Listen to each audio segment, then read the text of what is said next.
Física avançada. Dualidade onda-partícula. Fótons.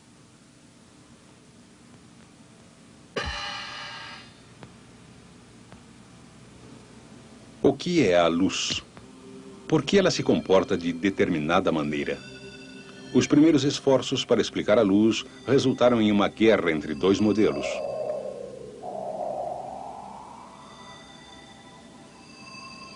O modelo de partícula de Sir Isaac Newton contra o modelo de onda de Christian Huygens.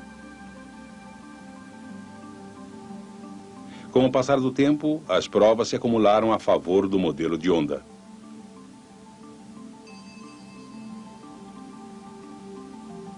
Ele foi aperfeiçoado e se tornou o modelo de onda eletromagnética de Maxwell. Parecia o fim do modelo de partícula.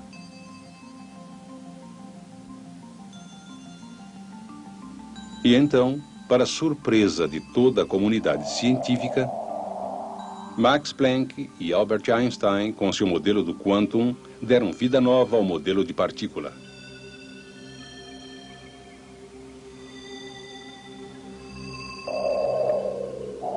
O fóton de luz é uma poderosa maneira nova de tratar uma antiga ideia. Ele ajuda a explicar comportamentos da luz previstos há muito tempo, como pressão. Partículas reais exercem pressão. O próprio Newton formulou leis do momento que ajudam a explicar pressão.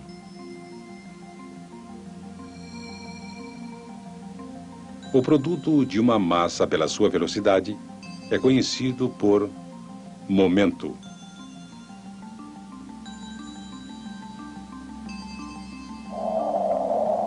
Quando uma massa estacionária é atingida por uma massa móvel, o momento é transferido. Se somarmos o momento de duas massas antes da colisão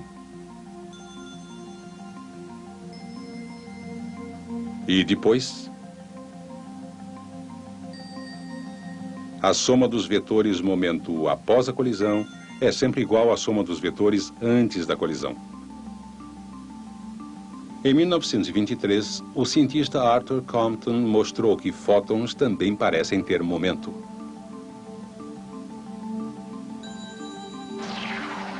Ele usou uma câmara de neblina em que podem ser vistas as trilhas deixadas por partículas atômicas. Disparou raio-x com energia de fóton conhecida para o interior da câmara.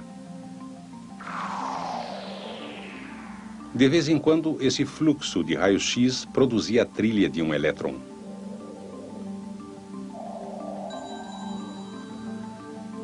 Ao mesmo tempo, Compton descobriu que os raios-x tinham sido defletidos de um ângulo. A energia dos fótons desses raios-x se reduziu.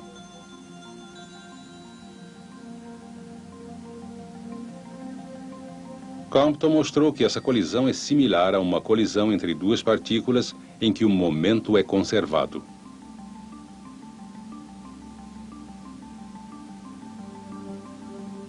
Da energia do fóton, calculou que se um fóton tem momento, quando ele interage com um elétron,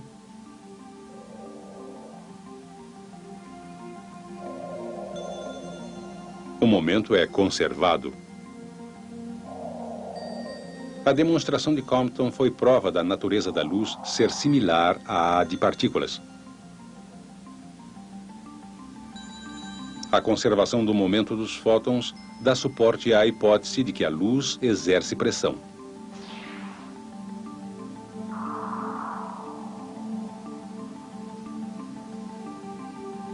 Na verdade, podemos ver os resultados dessa pressão no céu.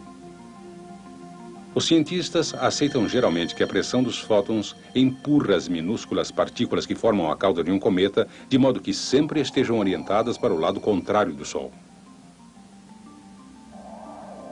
Alguns visionários propuseram que velas gigantes poderiam captar esse vento de fótons para impelir naves espaciais entre as estrelas.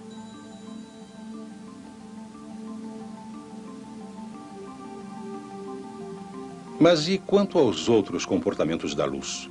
Os cientistas usam a partícula fóton para explicar todos eles? Padrões de interferência, por exemplo.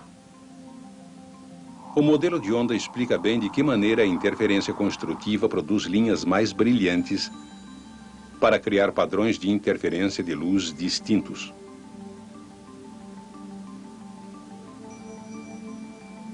Partículas podem descrever o mesmo padrão? Imagine que a luz seja composta de muitas partículas de fótons em vez de ondas. Será que essas partículas poderiam interagir de uma maneira ainda a ser descoberta para produzir um padrão de interferência?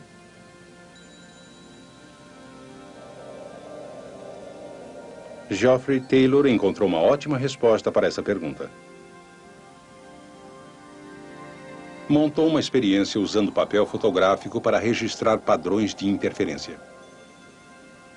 Esse papel sensível à luz gradualmente registra um padrão, mesmo se a luz for fraca. Taylor repetiu a experiência, reduzindo o nível de luz que entrava nas fendas até que foram necessários meses para produzir o padrão. Ao ponto de calcular que somente um fóton por vez se aproximava das fendas.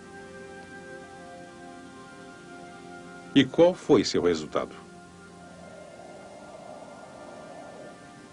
Como o mesmo padrão poderia ser explicado pela interação de partículas? Com somente um fóton no aparelho de cada vez, a interação não é possível.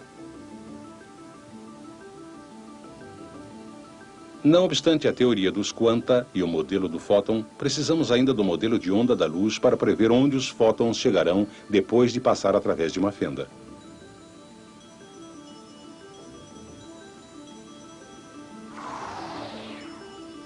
Taylor demonstrou que o modelo de partícula não pode fornecer todas as respostas. O modelo de onda ainda é uma ferramenta essencial para descrever o comportamento da luz. Um modelo é mais útil que o outro? Isso depende, pelo menos em parte, do tipo da radiação eletromagnética. Algumas formas de radiação eletromagnética são mais semelhantes a ondas. Ondas de rádio, por exemplo, com comprimentos de onda muito longos, claramente demonstram características de onda como interferência. Por exemplo, uma onda de rádio e sua reflexão podem formar um padrão de interferência. Com um rádio de automóvel, muitas vezes podemos sentir isso como picos de intensidade e pontos mortos quando nos movemos passando pelo padrão. Mas é difícil detectar um único fóton de radiação de rádio. Na outra ponta da escala de radiação está a radiação gama.